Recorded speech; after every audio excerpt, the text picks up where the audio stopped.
Chris, tell us about the herb Schisandra.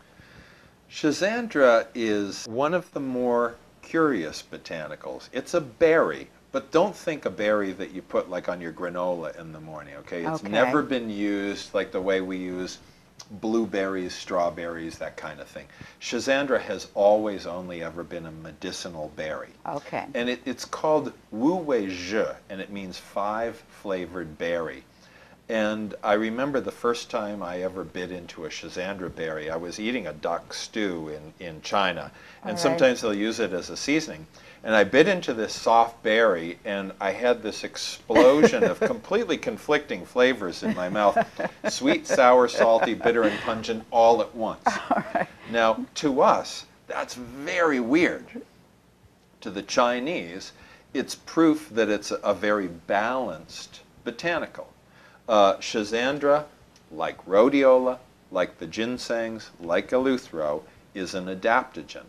It shows special benefit for enhancement of mental function. Oh, really? The human clinical studies on Schisandra mostly focus on concentration, memory, thought formation, the ability to engage in mental work for extended periods of time.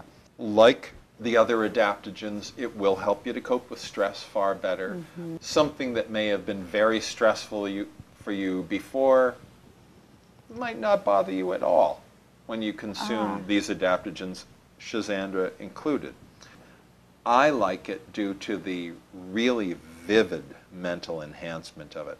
I would say that Schisandra, in contrast to the other botanicals that I've mentioned, has had the least exposure in the United States and the European markets. All right. It's a total treasure in Asia. It's actually a drug in Japan. That's how highly regarded it is.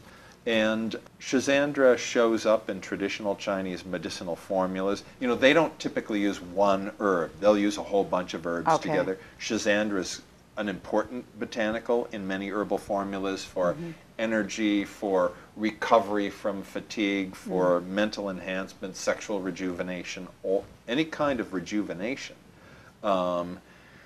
Some entities make a juice out of the berry. In fact, oddly enough, in Massachusetts, where I live, there's a Chinese man who has about, I'm thinking, over 100 acres of Schisandra berry growing. And he makes a juice that he sells regionally.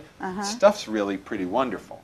And like the other adaptogens, when you consume Schisandra, you feel it. You might not feel it the first day, but you'll feel it within a few days or a week or so.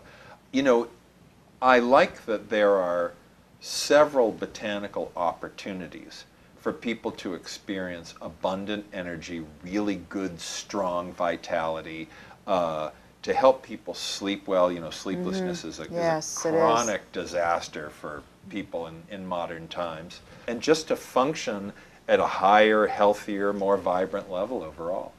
Well, when you say it improves mental function, can it have an impact on age-related cognitive decline, for example?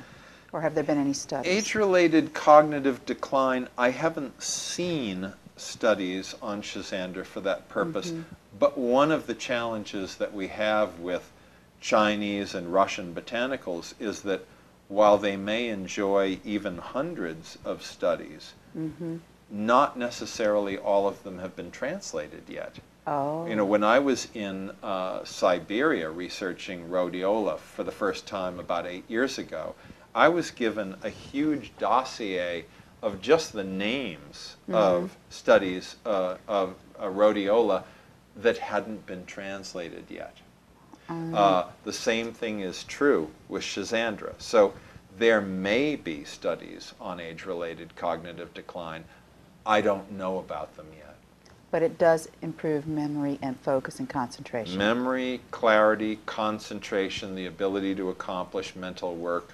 Schisandra is brilliant for those purposes. Yeah. Excellent. Thank you.